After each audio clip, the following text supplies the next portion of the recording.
shared living pending changes. So this is the last of 3 sessions that I've hosted. We've scheduled 30 minutes, but we expanded it into 45 just to make sure that you all had plenty of time to ask your questions.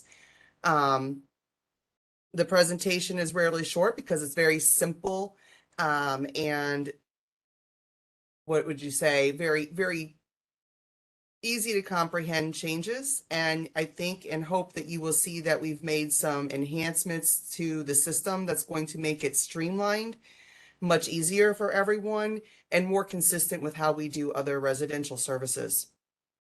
So I'm excited to share with you how that's going to work. Again, these are pending changes. So these are still pending CMS approval due to the waiver renewal, that we are pending approval from them because of the rate changes. Anything whose rate changed resulted in a structural change to how we do the rates requires CMS approval. So that's why this is still pending. But we didn't want to wait until after CMS approves it, because as you all know, when CMS approves it, it's usually retroeffective. And we didn't want people scrambling to try to understand how the new system works. So we're giving you a preview, and then these will be recorded so that when it goes live, you can go back in and refresh your memory if you're a little unsure of exactly what we said. So today we're going to talk about changes we've made to urban versus rural. Classifications for shared living. We're going to talk about what the pending rate structure looks like and the use of tiers and rate allocation and how the daily rates are comprised. We're going to demo the new rate determination form that replaces the budget. And then we're going to talk about the process to implement the rates once we get approval, and some future enhancement planning to the service that we have planned for in the future. I can tell you that I was peppered with questions in the first 2 sessions, and that was awesome.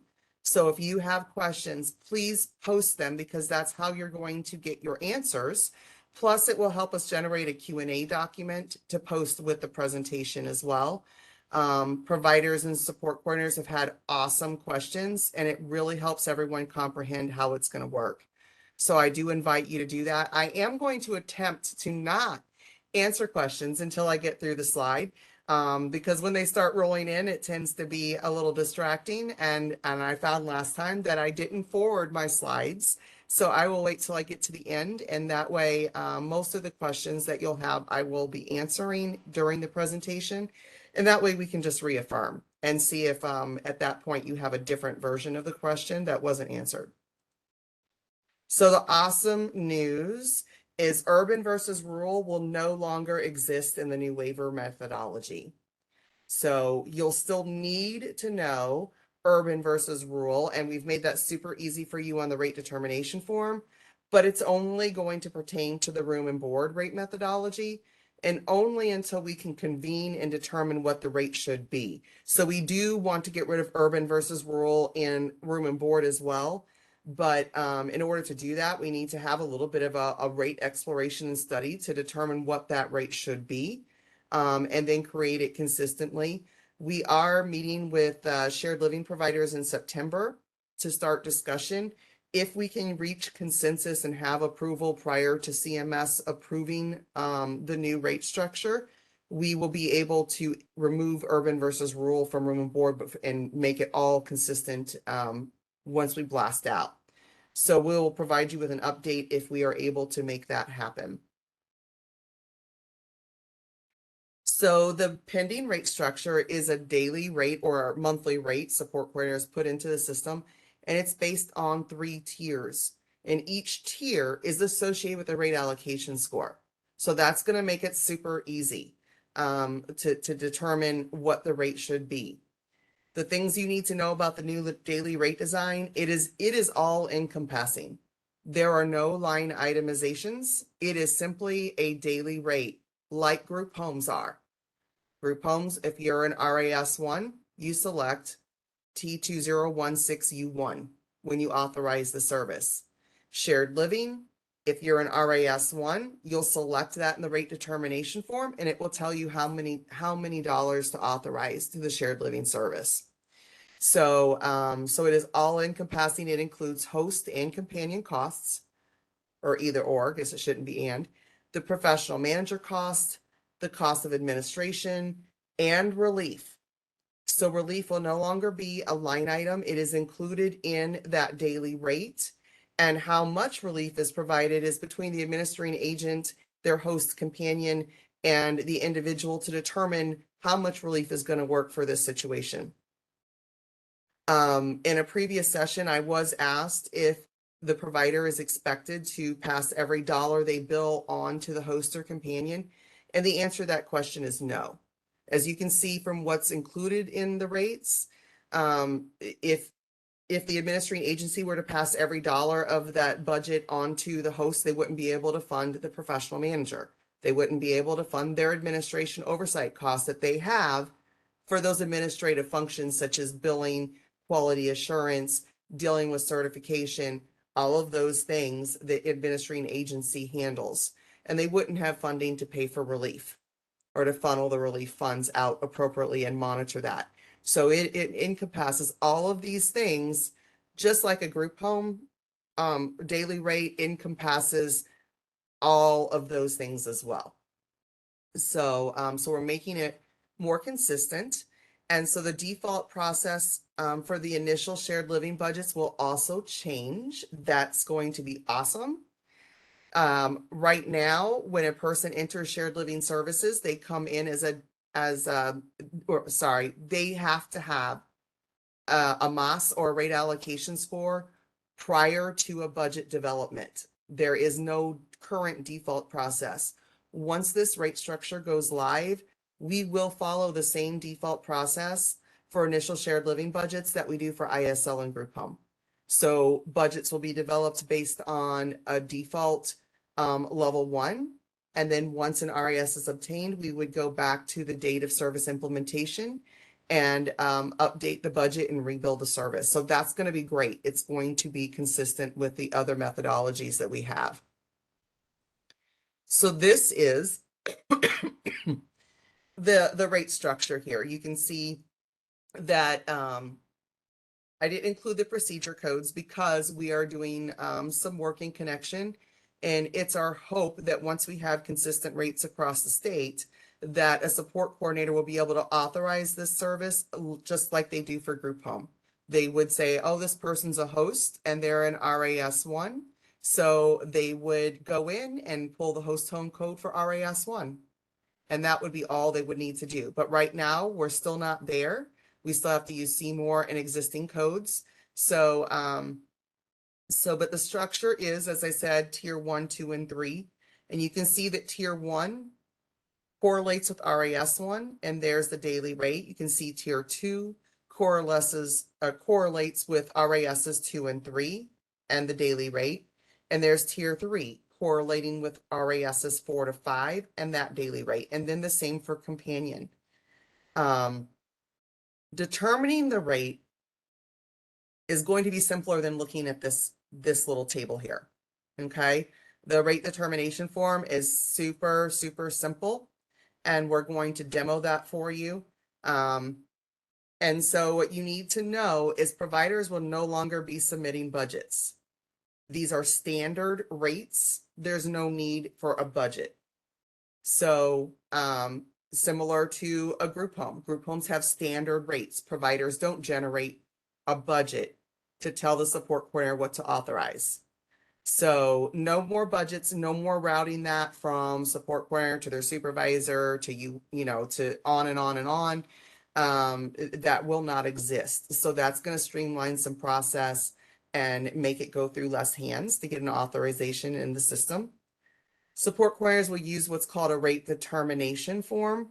And again, we're going to demo that in a little bit. And it's super simple and it should be a part of your planning process. And you should be talking to the provider about that, just like you currently do with the shared living budget. So it's not additional work. It's a different structure and an easier one. Because support coordinators should be talking to the provider about what the budget looks like and what they've submitted as a planning entity. So it will follow the same kind of process, but it's going to be simpler. So what you need to know when we're looking at the rate determination form is if a person's current daily rate in Seymour is higher than the new rate generated from the rate determination form, the current rate is going to remain in place until either a new rate allocation score is completed that increases the rate within the new structure, or until our enhanced FMAP maintenance of effort ends and we standardize all rates to the same number. And that is true of our ISL and group home services as well. So following the same practice. Also note, there will be no individual waiver budget adjustments. It is either the current daily rate in Seymour or the rate generated by this rate determination form, whichever is higher. And that is it. There will be no more Department of Labor allocation or any kind of individual assessment. They are standardized, and the provider needs to look at the system that they currently have in place to identify, do they need to make changes on how they operate as a shared living administering agency based on the new rate methodology. Okay. So the rate determination form, you're going to need to know 3 pieces of information. Does this person live in a host or companion home? And is that host or companion home in an urban setting or a rural setting? And what's their rate allocation score? That's what you need to know for the form I'm going to share with you. It will do everything else for you, and it will tell you what to put into the system. Okay, so I'm going to pull up my rate determination form, and if I forget to advance slides, please remind me, because I'm going to pull up the Excel spreadsheet and have to look at a different screen. Can everybody see that Excel spreadsheet?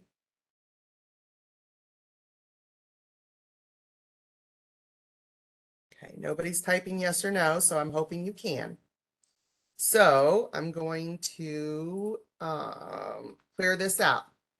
So a couple of things on this form. If you hover in anything that's a cap, there could be notes in there to help you complete the form.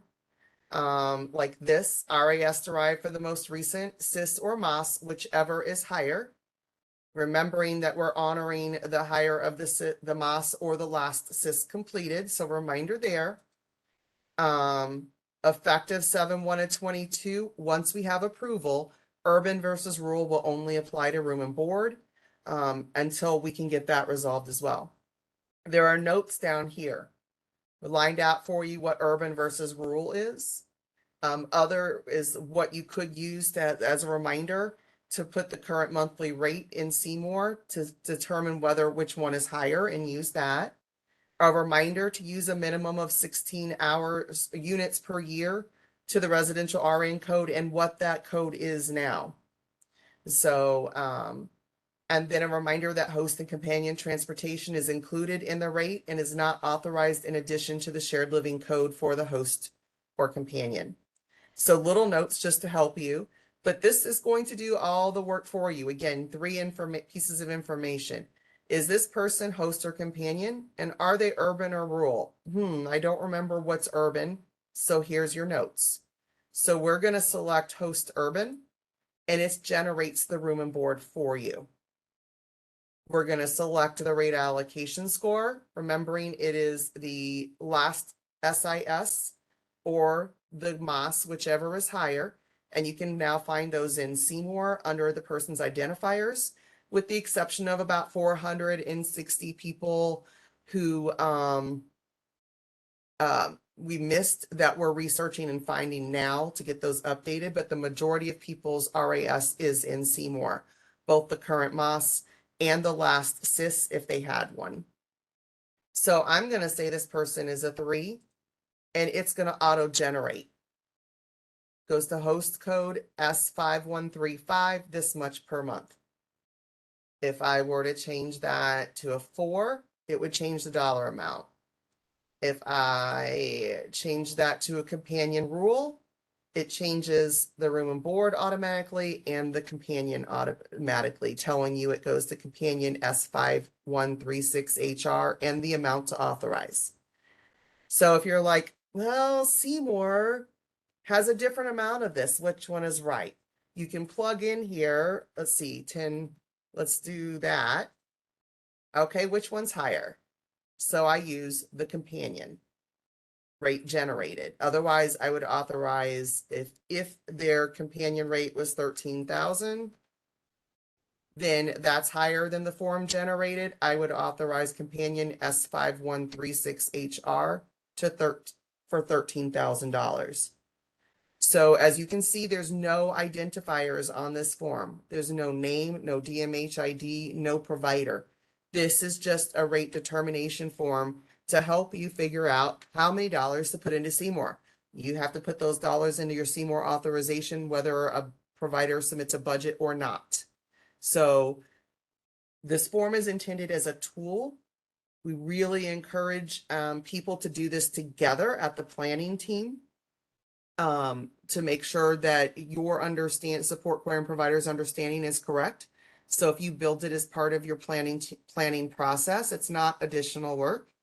And you're not waiting for anyone to send you a budget, and you're not waiting for anyone to sign a budget, and you're not routing around an extra piece of paper. So hopefully that will, hopefully you'll see that that's going to make things actually simpler.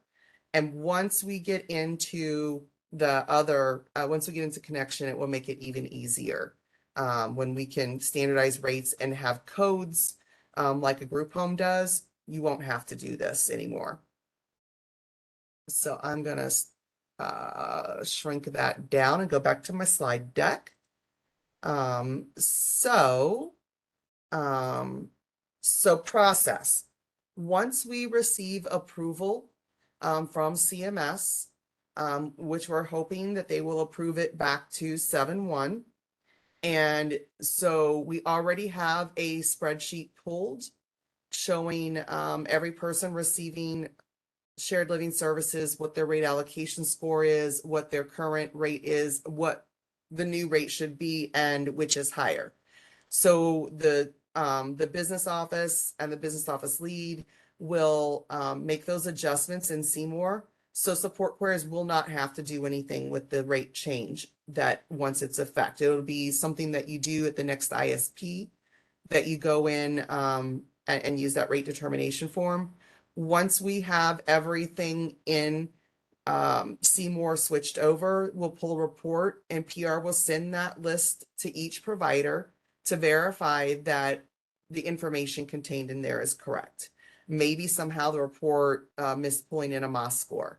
So we'll ask providers to verify the information, and if they find errors, then we'll work and we'll fix that and retro fix those as well. But we've got a plan lined out. We're hoping that it would be pretty seamless, and no work for support coordinators or service providers to change the rates. It'll just be moving forward. Okay, which will also be great, because if you don't have to change the rates, it makes it easier for evaluation, right, when the annual comes due. So future enhancement planning, we are working on a modifier specific to shared living registered nurse oversight, similar to how we have a specific modifier for ISL RN and group home RN oversight. Right now it's using the professional assessment and management code because it doesn't have a dedicated modifier. So we're hoping to have that done. We're working on that. So until then, it's going to remain as PAMS. And once we have CMS approval, the rate for PAMS is going to increase to 2029. So last year, the shared living RN authorized as PAMS was actually a lower reimbursement than the ISL and group home RN. This year, it will be slightly higher than the ISL and group home RN, but when we get the modifier in place for shared living RN, they will all be consistent. I mentioned earlier in connection, we hope to have billing codes specific to each RAS, so that you'll just be able to select the correct code associated with the RAS, and then we won't have to use the rate determination form. That is just an intermediary step until we can get into the new system and all rates are standardized. My last slide until I go over questions and answers. is a reminder. This has been super confusing for providers. Um, so for the out-of-home respite, that in the last renewal, we were able to put language into the waiver allowing shared living providers to utilize their empty host homes or relief homes where there are no authorizations for shared living exist for out-of-home respite. So there's been some confusion. Since we did that, out-of-home respite is now a certified service. So that means a shared living provider must be certified for out-of-home respite before they can receive authorizations for respite. So, and reminder that out-of-home respite can only be provided at locations where there's no other authorizations for host home services. And if you are also an ISL or group home provider, and you already have out-of-home respite because it's performed in your group home, you're okay. At your next certification, then you'll mark out-of-home respite on the application and they will get you a certificate specific to out-of-home respite. But you were granted out-of-home respite service provision prior to the waiver definition change. So you're okay and we'll get you caught up at the next certification visit. So I'm going to go up to, okay.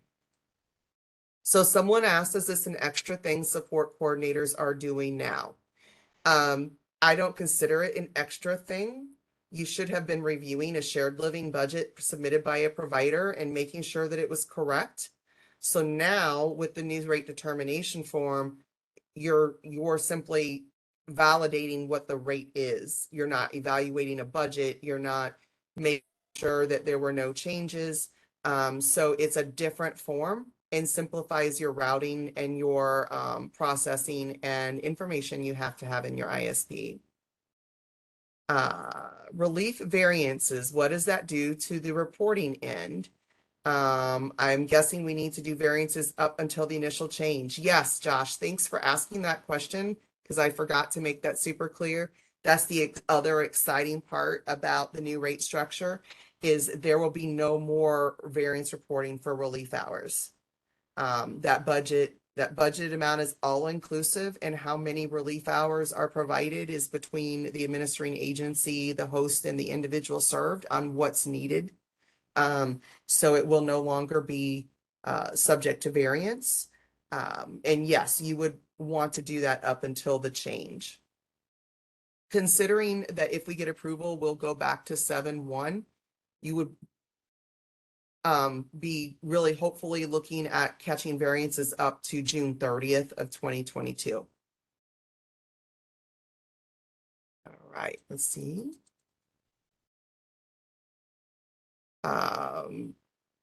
Will the amount of relief hours needed still need to be documented in the ISP if no longer a separate item?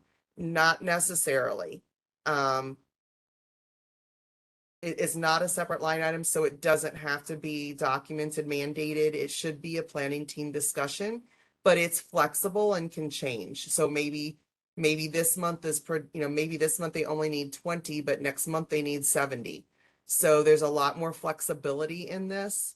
So I think it would more or less be a conversation if you discover that no relief is being provided, or that, the host is saying that they feel like they're not getting enough.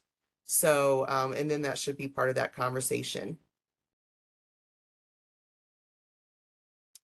When we update the budget for new RAS score, does it have to go through UR again? No, it will not. Great question, because we know that right now it does. Once we implement the new system, it will follow the same processes as individualized supported living and group home services. So when a new RAS is generated, it would automatically be reconfigured and communicated and then adjusted. So that'll be a little different for my team who generates those RASs, but they'll have access to that rate determination form and they can pop that in there and see if it's results in an increase. or a decrease, or if what's in Seymour is higher. They do that now for ISL and group homes, and they'll do that for shared living. So that's a great point, because that, thank you for asking that question, because it illustrates again how much simpler this is going to make things.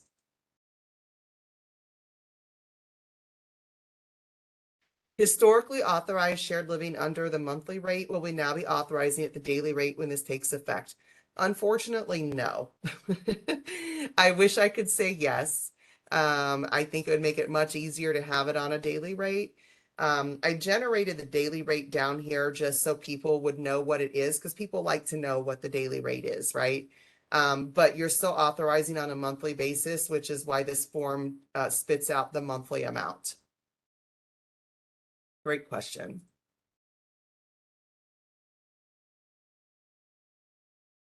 Everybody answering yes, thank you.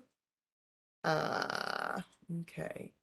Will this be used for ISLs and group homes too? No, ISLs are still based on an individualized budget. So that still does have to come through from the provider to the support coordinator outlining what is needed.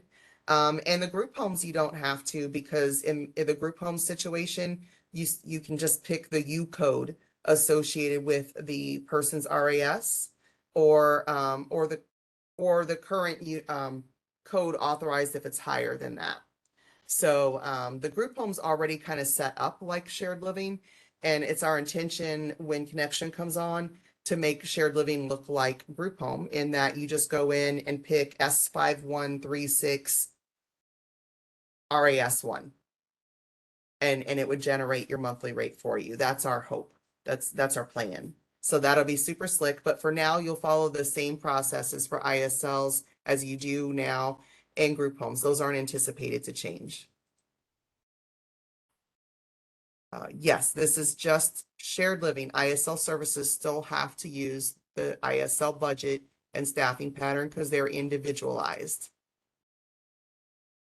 Do we submit this form with our UR packet? You can, but you don't submit a form when you authorize group home services. So this is just a method for you to find your rate. But you definitely can submit that if you would like, if you are concerned that there could be any questions. But again, there's no identifiers on this form. It's not a budget. Where do we find the CIS or MOS score for an individual in Seymour? I'm going to see if I can pull up my statewide provider meeting.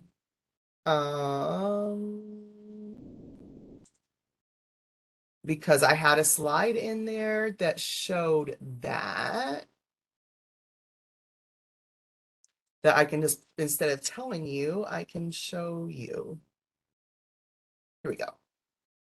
So your rate allocation score in Seymour, you'll find it the same place that you find your slot number and your DMHID number, social security number. It's in the identifiers. So you pull up the individual that you support and you go to identify, press the X next to demographics, drop down to identifiers, and you should see this screen. So if they have a MOS, it will be reflected. So some people might have two. They might have a MOS and a CIS-ROS. Some people might only have a MOS-ROS because maybe they came into placement after 7/1 of 22 or 21, I'm sorry. Some people might only have a CIS-ROS because they haven't had a MOS performed yet. So remember, it is the higher of the two scores, the current MOS or the last CIS. You might see some individuals who have two CISs in the system, and only the last one is relevant at this point when you're comparing to the MOS-ROS. Okay. I'm going to shrink that down. I can pull it back up if I need to.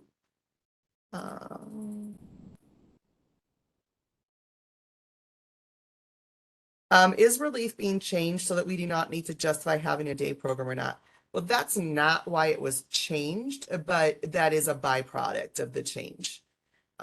It was our intention to create an all-encompassing rate, just like we have for group home.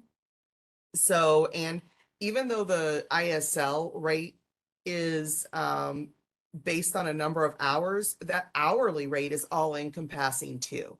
That hourly rate for ISL includes professional manager, administration, staff time, insurances, all of those things are included in that hourly rate. So we are mimicking what we've built in our other services. It wasn't for the intent of not having to justify a day program. That's just a byproduct that you won't have to address anymore. What is GH in PAMS? GH is group homes. PAMS is professional assessment and monitoring service. Professional assessment and monitoring service has three components: RN, LPN, and dietitian. And the PAMS RN is what we're currently using for the RN oversight component for shared living.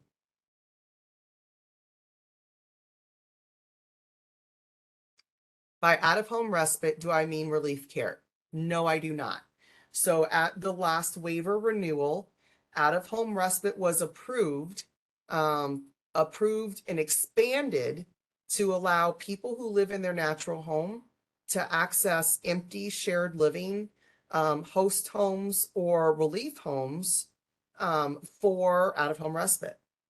So, so a shared living provider could utilize, let's say they were supporting a person at a host and that person moved out of state. And so now the host doesn't have any authorizations, but they'd really like to keep that host because they think they'll use them again for some other host home service.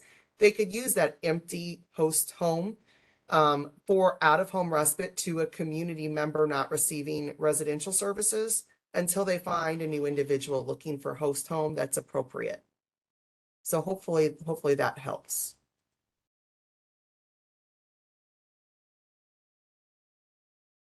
Correct. All of the old forms related to shared living, once this is approved, will go away. There'll be no rate determination form, the old one that you use to help you figure out how to do the shared living budget. Both of those are going to go away. The only form you will need to determine what the rate to put into Seymour is the rate determination form. This is it. It's all you need.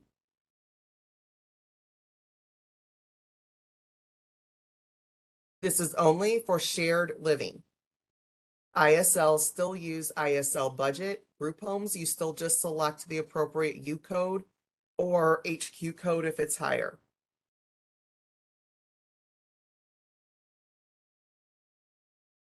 Does this affect amendments that are currently in the works? No, it does not. Right now, we have to continue using the forms and the guidance that we have. As soon as CMS approves our new rate structure, we will post the new forms out into the world, out into our website. And at that point forward, you'll start using them. Now, what we know is you could be working on a 10-1 plan right now, and we might have approval before 10-1.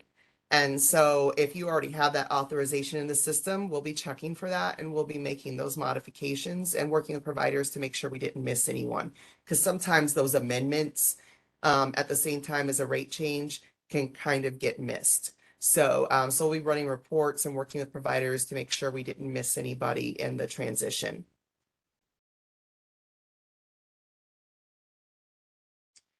Are there any plans to enhance the quality of services or monitoring by anyone other than support coordinator? So, so let's do a quick comparison. ISLs and group homes, support coordinators go in monthly.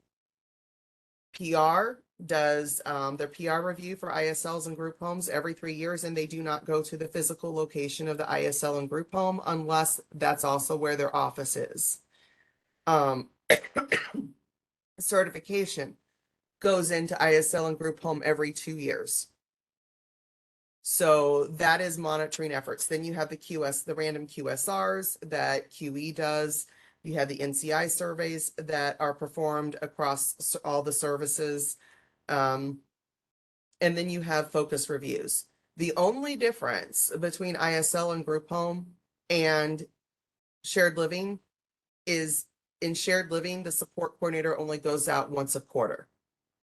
That's the only difference in the state's monitoring of those three services. So there is a lot of discussion around whether once a quarter is enough. Is that, so I know there's a lot of people who've asked that question, and there's been no discussion on that issue. But the only difference between service monitoring between ISL and group home and shared living is the frequency that the support coordinator goes to the home. Everything else is the same. Awesome questions. How many hours were factored into the rate determination? So we did work with Mercer on these rates. And so your tier one is your highest functioning, most independent individuals. And they are therefore able to receive less support per day. So Mercer did take into account and have predicted numbers of supports per day that those people would need, just as tier two and tier three. What I can tell you is, and share with you is, one, we're re-examining all rates right now with Mercer. Two, Missouri Department of Health and Senior Services has a similar shared living service for the aging population, and their rate is about a third of what our rate is. And I can tell you that if you look across the US, Missouri is one of the highest paying providers or states, period. But very true for shared living.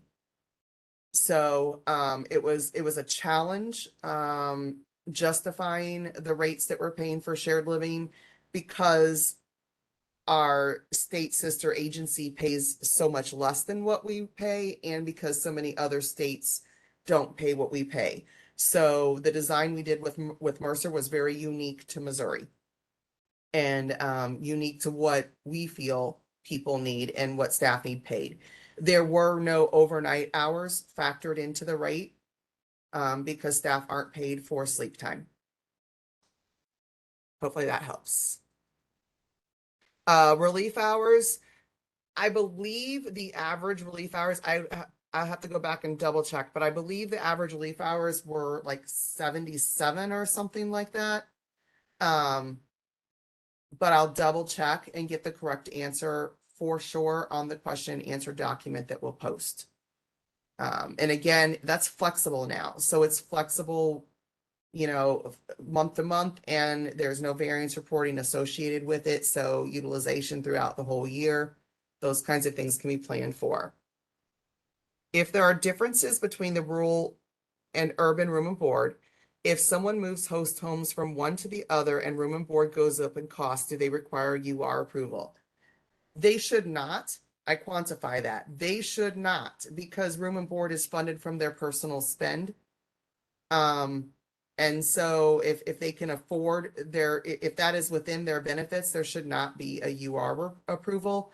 But I do know that we still have some unique practices across the state.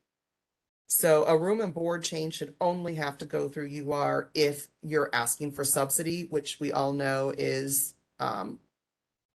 technically not an option, but sometimes in extreme situations can be considered.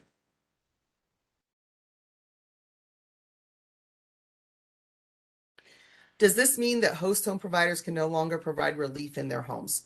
So relief is the terminology related to shared living, and how relief services are provided doesn't change. So you can use host homes. I know different providers have different practices as to how they provide relief hours. So so there's no change in how you operationalize relief and related to shared living services. There's a difference between relief service and out-of-home respite. So a host home provider who has someone living with them authorized for shared living services cannot also provide out-of-home respite to a community member. Okay, so you got to think of relief and respite are two different things. Relief is part of shared living. Respite is part of the natural support system or community support system. Okay. Guys are asking good questions and some new ones I didn't get asked providers or asked before. Okay. If relief is required, some host homes do not feel comfortable with strangers into their home. So, couple different scenarios with that. Individuals can go to the relief staff's home. And most of our administrating providers encourage host homes to find their own relief staff. And so maybe they can look for someone they are comfortable with. The reality of it is that we have a high turnover rate in our DSP population, and shared living host homes do need relief. Whether they're comfortable with people coming into their home or not, it's the administrating agency's responsibility to make sure that their host homes aren't burning out. So strategically discuss with that host, we can they can go to relief outside of their home. We could work with them to find relief staff they are comfortable with. Maybe a family member of theirs is interested in being employed to do relief or contracted to do relief service. So there's just a lot of opportunity for discussion for those reluctant hosts. And yeah, so. Okay, that's the same question. We will start doing this as soon as CMS has given us approval for rates. We'll go back and we will take care of all of the retro rate changes, and you and support coordinators will start doing this moving forward from that point in time. It's the same question. If a Moss Ross is not present in Seymour, but the Cis Ross is, do we need to notify any one of the missing information? If you know the person has had a Moss, then that would be great. And I'm gonna double check some things, and I will put who you report that to in the question and answer. I would like for you to report that back to Elisa Author or Paul Conover, because they're the ones who are recording the mosses. But again, you need to be careful because not everyone has had a moss yet. And we're working on the list of people who did not upload SIS now. Someone asked again, does this form get submitted with the ISP packet? Not necessarily, but you can if you feel that you need to. It's a rate determination form, just like when you're authorizing a group home and you select a U code or a U3. You don't attach something telling UR why you selected U1 or U3. And UR will have access to this form. But it certainly probably would make things a little easier if you attached it. But it's not required. Will the out-of-home respite have a code of its own for us to utilize and take through UR, or does it get billed and paid the same way post-home budgets? Out-of-home respite has its own code. It always has. Out-of-home respite pertains only to people not receiving shared living, ISL, or group home services. If you're receiving one of those three services, you cannot receive out-of-home respite. And relief is only authorized to shared living, is only utilized in conjunction with shared living, and that is built into the rate for shared living. Someone asked CIS. I think they're asking CIS. CIS is support intensity scale. It is the assessment tool that we use to generate a rate allocation score prior to the MOS assessment that implemented 7-1 of 21. If a consumer currently has RN services, can they also get a dietitian, or is that included in the RN services? They can also get a dietitian. The dietitian is a separate code from the RN. So yes, ma'am, they certainly can. They can get RN, LPN, and dietitian. They each have a separate code.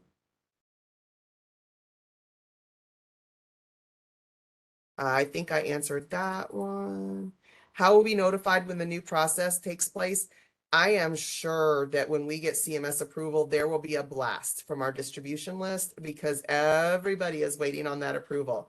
So we will get a blast out. And of course, we'll forward that just to make sure everybody gets it. or I will have PR forward it to service providers, because I know sometimes um, not everyone in the organization is signed up for that distribution blast, but if you're not, I definitely would get signed up for that. We're really, the question is, any anticipated time frame for this to begin? We are praying hard to have approval by the end of September. But we are really subject to CMS approval and their timelines. And right now, a lot of states have enhanced FMAP funding, and so a lot of states are submitting amendments to CMS, and that is impacting our timeline. I'm assuming that even though the relief staff rate will no longer be a separate part of the daily rate, that contracted host homes still have to provide them an IRS 1099 form to file their taxes. Yes. If you're employing someone or contracting with someone, then yes, you're supposed to do that. So the daily rate figuring the monthly rate, if the provider and host home now negotiate the host home service compensation rate for their service, whereas before the budget form made it clear what their compensation was. Am I understanding that correctly? So the previous form had an amount allocated for host or companion, but there was nothing dictating that a provider had to give that dollar amount to their host or companion either. So most administering agencies have a contract, well, should have a contract between the host and themselves that outlines, and what they agree to may be the same, maybe less, maybe more than what's on that budget. So there currently is no requirement of any component of that budget to be passed 100% on to staff. Just to be clear. How do we learn more about subsidy? The division does not subsidize room and board. The extreme exception might occur like when someone loses their housemate and they can't, and there's no other option. But by policy, we do not subsidize. And as the division is moving away from being representative payee, we may no longer have the ability to do so. So there's lots of unknowns, lots of changes. It's extremely rare. But I would talk to your supervisor more about how you would do that. It's a UR request. Help me understand why we put the other amount on the budget page and not the number above. Okay, so in this example, if this in the other, that 13,000 is what is currently authorized in Seymour for that person. So what is authorized in Seymour, if more than this budget, that's what you continue to authorize. We can't reduce providers' rates right now because we're under the enhanced FMAP maintenance of effort. So we have to leave any rates higher than the standard remain until our enhanced maintenance of effort ends. So you would only use other if it's currently what's in Seymour. See, other is the current monthly rate reflected in Seymour. If higher than the rate generated by this form, key in the current monthly rate.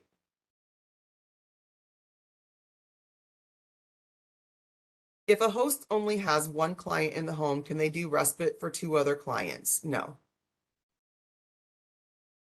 No. A host home who has an authorization for shared living services cannot provide respite, out-of-home respite to community members, period. That home, it belongs to the individual as much as the host, and it needs to be the host home priority first, respite second.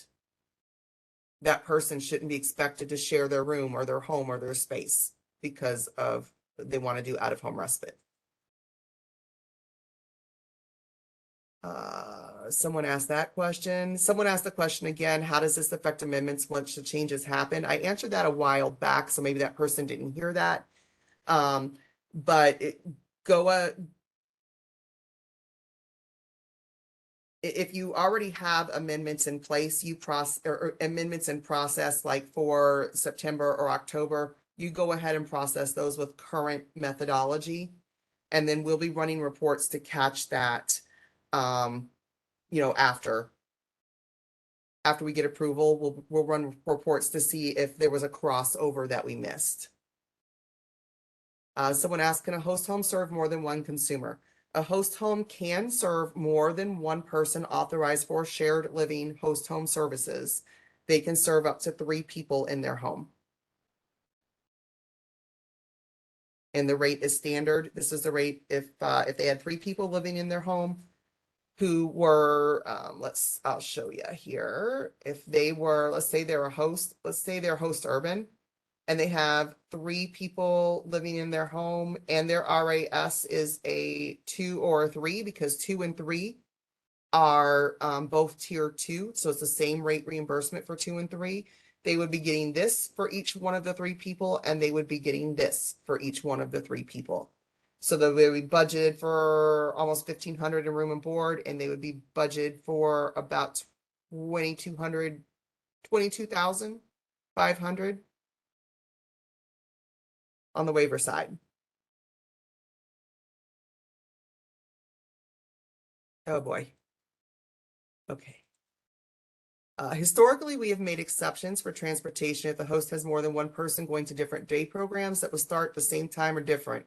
Will this need to end? Will have providers been notified?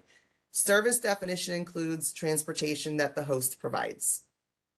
There should be no exceptions. And there shouldn't have been previously.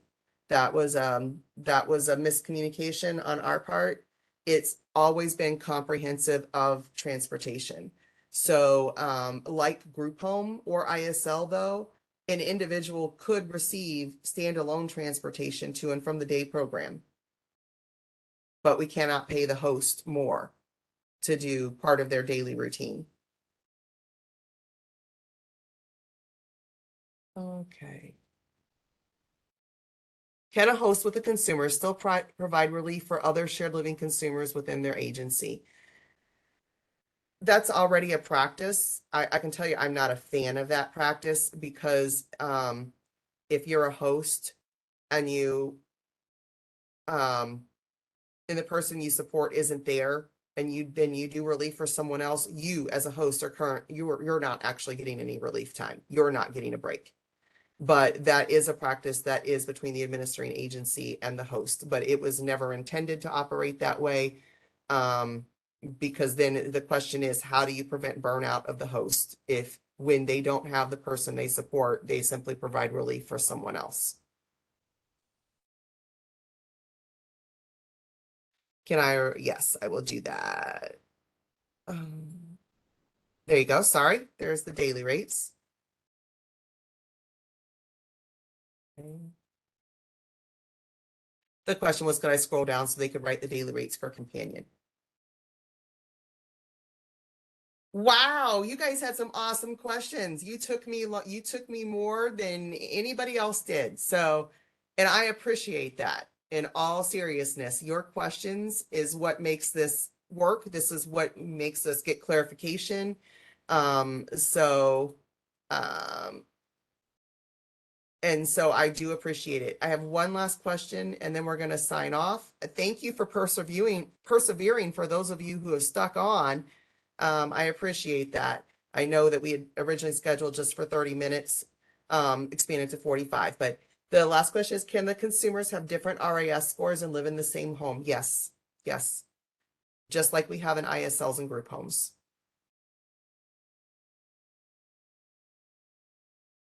Thank you all so much for the participation, the great questions. We're going to get all of these questions copied over to the Q&A. You asked some questions that weren't asked in the first 2 sessions, so that's great. I just really appreciate your time and your commitment to making sure that services are delivered appropriately. I know you're all busy, and just to even 30 minutes out of your day is intense sometimes. So thank you for coming on and learning. I appreciate it. And we will get that Q&A out as soon as we can. Thank you. and let us know if you have any more questions. And if you do have more questions, I won't answer them personally through email, but you could send me questions through email and I'll add them to the Q&A. Okay?